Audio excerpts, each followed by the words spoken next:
ഡൽഹി ട്രിപ്പിന്റെ ബാക്കി കഥകളൊക്കെ ആയാലോ? അങ്ങനെ ഹോസ്കോസിൽ നിന്ന് നമ്മൾ ഊബർ പിടിച്ചിട്ടാണ് അടുത്ത ലൊക്കേഷനിലേക്ക് പോയത്. നമ്മുടെ നെക്സ്റ്റ് ലൊക്കേഷൻ വന്നിട്ട് ജൻപത് മാർക്കറ്റ് ആയിരുന്നു. അവിടെ ഇങ്ങനെ ജ്വല്ലറി ഡ്രസ്സും ഒക്കെ കിട്ടുന്ന സരോജിനി പോലത്തെ ഒരു മാർക്കറ്റ്.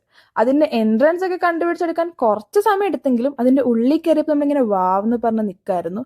കുറേ പൈസ അവിടെ പൊട്ടിച്ചു. ഇത്രയും ബാർഗെയിനിങ് സ്കിൽസ് എനിക്കുണ്ടെന്ന് എനിക്ക് പോലും അറിയില്ലായിരുന്നു. പിന്നെ നമ്മൾ എക്സ്പെൻസീവ് നാരങ്ങ വെള്ളം കുടിച്ചു. സ്ട്രീറ്റ് ഫുഡ് കഴിക്കാൻ പേടിയായോണ്ട് കേട്ടോ അത് പോയി കഴിച്ചേ. അത് കഴിഞ്ഞ് നമ്മൾ അടുത്ത ലൊക്കേഷൻ പോകാൻ നിൽക്കായിരുന്നു. ഊബർ വിളിക്കണമെങ്കിൽ നമ്മൾ 5 പേരുള്ളതുകൊണ്ട് 2 ഓട്ടോ വിളിക്കണം. അത് കുറച്ച് എക്സ്പെൻസീവ് ആയതുകൊണ്ട് അവിടുത്തെ ഒരു ഓട്ടോ ചോട്ടനോട് നമ്മൾ കുറെ സംസാരിച്ചിട്ട് പുള്ളീനെ നമ്മൾ 5 പേരെ ഒരുമിച്ച് കൊണ്ടുപോകാൻ കൺവിൻസ് ചെയ്തു.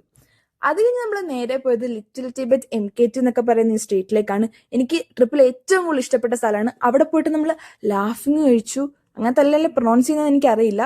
ഭയങ്കര ടേസ്റ്റ് ആയിരുന്നു. സാധാരണ എരിവുള്ള സാധനങ്ങൾ ഒന്നും കഴിക്കാൻ പറ്റാത്ത എനിക്ക് ഇത് ഭയങ്കരമായിട്ട് ഇഷ്ടപ്പെട്ടു. പിന്നെ എന്തോ സൂപ്പിയോ അങ്ങനെ എന്തോ ഒരു സാധനം, പക്ഷെ അതിന് ഭയങ്കര എരിവായിരുന്നു. എന്നെ കൊണ്ട് ഒട്ടും കഴിക്കാൻ പറ്റില്ല. പക്ഷെ ബഡും ഗൗരിയും കൂടെ അത് കഴിക്കുന്നുണ്ടായിരുന്നു. ഞാനൊരു സ്പൂൺ എടുത്ത് കഴിഞ്ഞപ്പോൾ ഞാൻ എന്നെ കൊണ്ട് ഇനി പറ്റില്ല എന്ന് പറഞ്ഞു പോയി. അത് കഴിഞ്ഞ് എരിവ് മാറ്റാൻ വേണ്ടി നമ്മളൊരു ബോബ ടീ കുടിച്ചു. അത് കഴിഞ്ഞ് നമ്മൾ നേരെ പോയത് കൊറിയൻ കരോക്കെ ബാറിലേക്കാണ് ഗൈസ്. ട്രിപ്പിന്റെ ഏറ്റവും ഹൈലൈറ്റഡ് ആയിട്ടുള്ള പാട്ടായിരുന്നു ഇത്. ഏറ്റവും കൂടുതൽ നമ്മൾ എൻജോയ് ചെയ്ത സ്ഥലം. നമ്മൾ എന്തൊക്കെയാ കാണിച്ചു കൂട്ടിയത് നമുക്ക് തന്നെ അറിയില്ല. ഇംഗ്ലീഷും മലയാളവും കൊറിയനും ഒക്കെ ആയിട്ട് എല്ലാ പാട്ടുകളും പാടി നമ്മൾ ഒച്ചപ്പാടും ബഹളമായിരുന്നു. ആ ഒരു മണിക്കൂർ ടോട്ടലി വെർത്തിച്ചായിരുന്നു ഗൈസ്. എല്ലാവരും മസ്റ്റ് ട്രൈ ആണ് വൺസ്. അപ്പം ഇന്നത്തെ വീഡിയോ ഇത്രയേ ഉള്ളൂ. നമ്മൾ നേരെ ഹോട്ടലിലേക്ക് പോവാം. അപ്പം ബൈ ബൈ.